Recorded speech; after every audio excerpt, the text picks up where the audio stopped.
Cher public, nous vous invitons à prendre place confortablement et à fermer la sonnerie de votre téléphone cellulaire.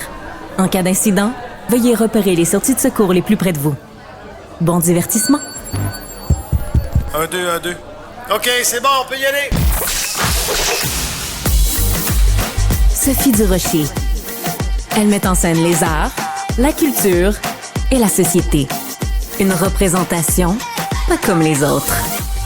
Sophie Durocher.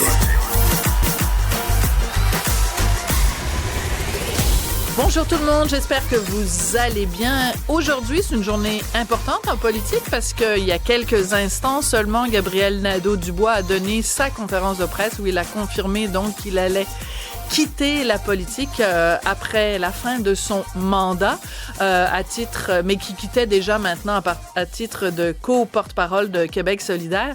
Et bon, je vous fais une petite confidence, on était dans la salle des nouvelles. Bonjour Cybèle Olivier. Bonjour Sophie. Et certains collègues et moi, on se disait, je pense qu'il va pleurer. Tu sais, c'est sûr, tu regardes la conférence de Gabriel Nadeau-Dubois, à un moment donné, il va pleurer. Puis là, on disait, on attendait, à quelle heure il pleure? Bon, évidemment, à un moment donné, il a pleuré.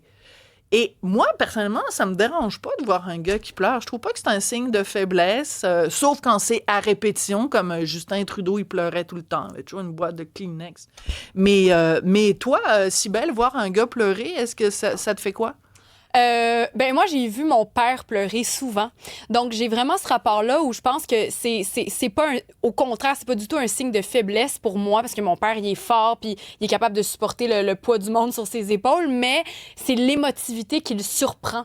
Il est envahi d'une émotion puis je trouve pas du tout que c'est un lien avec de la faiblesse, bien au contraire. Par contre, je pense que parfois, c'est peut-être une faiblesse psychologique par rapport à des situations où l'émotion prend le dessus parce que t'es pas capable de contrecarrer ça avec des mots ou avec des idées ou en t'affirmant. Mais pour moi, non, pas du tout. Je pense même que des hommes qui se laissent pleurer devant les autres, c'est un bon signe pour l'humanité. Ben, tout à fait. Ben, ça tombe bien parce que c'est un drôle de hasard. Mais aujourd'hui, justement, à l'émission, on s'intéresse justement à différents types de masculinité, la masculinité positive, parce que mon premier invité, qui s'appelle Michael Carlier, qui est consultant en communication et en impact social, il est fondateur de l'organisme Des Hommes qui changent. Bonjour, Michael. Bonjour Sophie. On vous reçoit aujourd'hui, Michael, parce que c'est la deuxième année, en 2025, que vous organisez un concours pour valoriser la masculinité positive. C'est quoi la masculinité positive? C'est un petit peu ce que vous étiez en train de décrire. Moi, j'aimais ça, j'aimais ce que j'entendais. C'est effectivement des hommes qui sont, j'ai envie de dire, proches de leurs émotions, en tout cas qui sont capables de se connecter à leurs émotions. On a souvent l'image de l'homme invulnérable, froid, stoïque, et un peu une construction sociale. Donc l'homme positif, la masculinité positive, c'est l'homme qui est capable d'être plus authentique, peut-être d'être connecté à lui-même, de communiquer avec les autres parce que il se connaît davantage, il se comprend davantage, faire preuve d'empathie, de responsabilité dans les choses de la vie, d'être authentique, j'ai envie de dire, et d'être bien avec soi pour être bien avec les autres.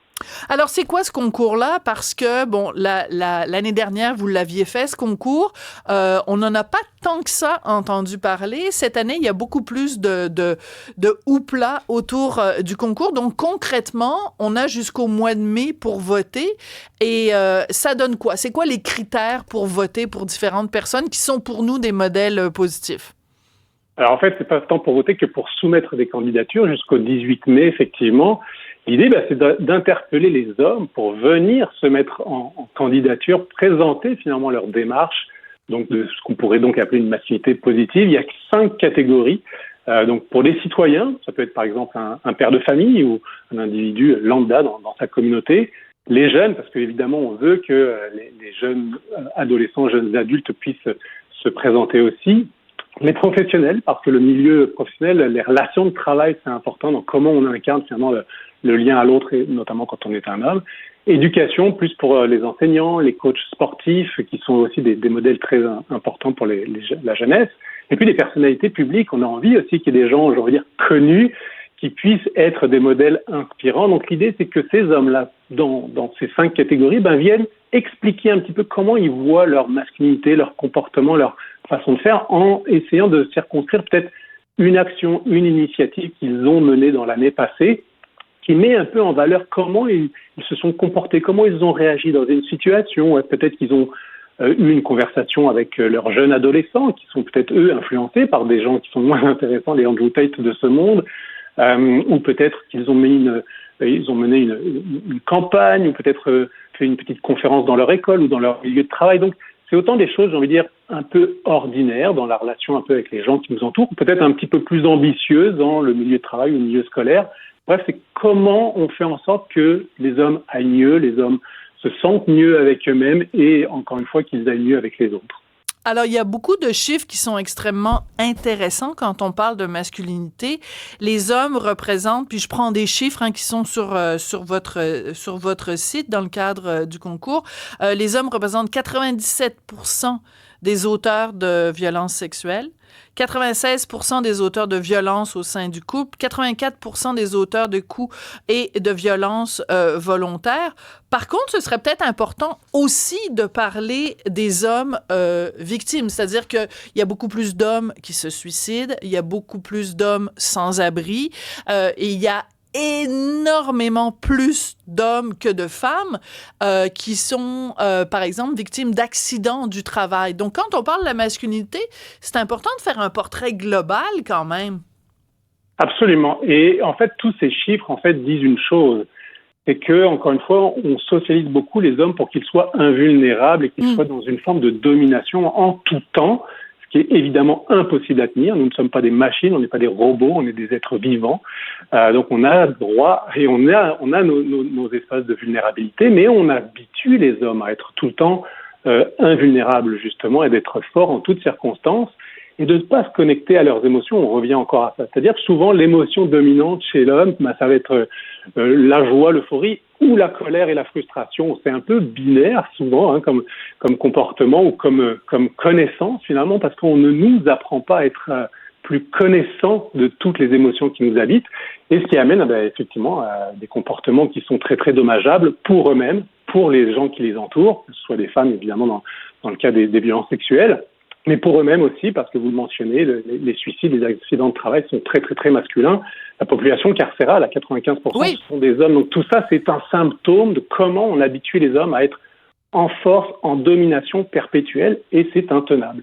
Voilà. Ce qui est intéressant dans tout ça, c'est cette réflexion. Parce qu'au cours des derniers mois, évidemment, quand il y a eu le documentaire de Manuel Légaré, d'ailleurs qu'on recevait hier à l'émission de Manuel Légaré et Simon Coutu, le documentaire Alpha, sur les mâles alpha, on a eu l'impression que c'est comme des caricatures. Des fois, on a l'impression que c'est comme soit t'as quelqu'un qui est à un extrême, ou alors t'as l'homme rose qui porte une jupe, qui s'appelle Francis Dupuis-Déry.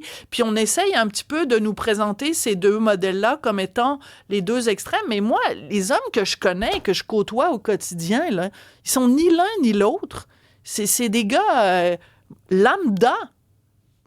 Absolument, mais c'est sûr que nous, notre organisme existe depuis 2 ans, c'est tout nouveau, et c'est notamment pour effectivement donner une voix peut-être un petit peu plus nuancée, parce qu'effectivement, depuis quelques années, quand on parle des hommes, on parle de la masculinité dite toxique, on parle des masculinistes, et c'est nécessaire d'en parler, parce que c'est un vrai problème de société.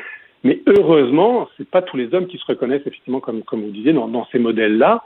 Il y a plein d'autres façons d'incarner la masculinité et plein d'autres façons beaucoup plus saines. Et c'est ça qu'on veut mettre de l'avant à travers le concours et nos activités, c'est de montrer qu'on peut être homme, et j'ai envie de dire équilibré, prenons ce terme-là, équilibré, bien encore une fois avec soi pour être bien avec les autres. Et pour moi, c'est la nuance fondamentale, c'est que les discours masculinistes, on n'est pas bien avec soi et on est encore moins bien avec les autres. Donc c'est absolument pas une solution à la crise de la masculinité dont on parle des fois. Il faut chercher à être bien d'abord avec soi-même, et ça, c'est un travail d'introspection. Pourquoi vous mettez des guillemets? Parce que je veux juste dire, j'aime beaucoup ce que vous dites, mais vous mettez des guillemets quand vous dites la crise de la masculinité. Je pense qu'on peut reconnaître qu'il y a une crise, c'est-à-dire qu'il y a des hommes qui sont en crise, en détresse. Je viens de donner quand même des chiffres sur le taux de suicide, le taux de sans-abri. Vous avez parlé des gens en prison. Donc, je pense qu'il faut peut-être arrêter de mettre des guillemets comme ça dans les airs à chaque fois qu'on parle de la crise de la masculinité. Parce qu'elle est réelle, cette crise-là. Oui, vous avez raison. Il y a effectivement une problématique où aujourd'hui, l'homme ne sait plus trop peut-être comment se positionner dans une société qui a beaucoup changé. Les mouvements féministes ont amené les femmes à réévaluer leur place et leur rôle et leur influence dans la société. Et l'homme est resté peut-être un peu coincé dans une ancienne époque, pour toutes sortes de raisons, et notamment parce qu'il n'a pas eu besoin de le faire, parce qu'en tant que rôle dominant dans la société, il a eu moins l'occasion, la nécessité de chercher à se repositionner. Aujourd'hui, la société nous pousse à réfléchir à finalement qui nous sommes et quelle influence on veut avoir, quelle influence saine on veut avoir dans la société et avec les autres. Donc oui, je suis d'accord avec vous, la crise, est-ce qu'on met des guillemets ou pas, peu importe, mais effectivement, il y a une réflexion à avoir sur comment les hommes aujourd'hui se comportent, quel rôle ils ont et comment ils peuvent finalement retrouver une forme de bonheur et d'épanouissement en dehors des cadres qui étaient les cadres de nos pères ou de nos grands-pères. Oui. Cybèle, la réaction Oui, des auditeurs. Oui, absolument. Donc, il y a Maxime qui nous envoie vers un site que je vais t'afficher juste à l'instant. Regardez ça, Monsieur Carlier. Je ne sais pas si vous le connaissez. Ça s'appelle la boîte aux larmes. Et c'est un endroit, c'est une initiative de Francis William Réaume, un artiste. Et donc, vous pouvez partager vos histoires. C'est surtout des histoires d'hommes ou de n'importe qui parle, qui ont vu des hommes pleurer dans quel contexte. Et j'en ai lu quelques-uns. Autant, il y en a parfois que c'est des larmes de frustration, des larmes qui viennent avec des situations qui sont vraiment pas évidentes. Puis d'autres fois, c'est des petites larmes discrètes d'un papa qui regardait sa fille se marier. Donc, tu sais, les larmes font partie d'un univers d'émotions où on les voit. Puis moi, personnellement, ça m'a vraiment appelé votre discours parce que je me dis aussi, tu sais, les hommes, pour par exemple, dans une relation binaire, hétérosexuelle, je pense que les hommes assurent aussi une espèce d'endroit sécuritaire pour la femme, pour la famille. Puis de voir qu'un homme pleurer, faut pas moi, j'aimerais pas le voir se désintégrer. Parce que je suis dans un endroit de sécurité qui m'assure. Mais une larme, de temps en temps, n'enlève pas ça. Mais c'est sûr que si, comme on le disait tantôt, là, c'est vraiment dans la désintégration, c'est comme s'il ne supportait plus la pression. Puis c'est peut-être là, des fois, qu'il y a une espèce de critique qui embarque où on se dit les hommes ne devraient pas pleurer dans ce champ-là. Mais ça, c'est mon commentaire bien personnel. Mais voilà, la boîte aux larmes, c'est pertinent. Voilà. Alors, c'est intéressant la notion de sécurité dans les bras d'un homme, parce que déjà, c'est quand même beaucoup des constructions sociales. Et puis, j'ai envie de poser la question, c'est sécurité vis-à-vis de quoi ou de qui d'autre? Finalement, d'autres hommes. Donc, si encore une fois, on apaise les hommes, cette menace, finalement, disparaîtrait. Oui, mais en même temps, ce qu'on a beaucoup entendu aussi au cours des derniers mois et des dernières années, c'est ces jeunes femmes qui disent que à choisir entre se retrouver en forêt avec un homme ou avec un ours, elles préfèrent se retrouver avec un ours. Moi, je suis juste plus capable d'entendre ce discours-là. Je suis plus capable d'entendre à chaque fois que j'entends le mot masculinité, d'avoir le mot toxique à côté. J'élève, avec mon mari, on élève un enfant, un garçon qui a 17 ans. Moi, je suis tannée que chaque fois qu'on entend parler des hommes, c'est toxique. Donc, je salue votre initiative. Donc, on a jusqu'au 18 mai pour voter, pour proposer des candidatures d'hommes qui font de la masculinité positive. Donc, je veux tout de suite soumettre la candidature de Richard Martineau. J'espère que vous allez accepter cette candidature et je suis convaincue qu'il y a plein de gens qui vont voter pour lui. Merci beaucoup, Michael Corlier. Vous êtes fondateur de l'organisme des Hommes qui changent. Merci beaucoup. Merci.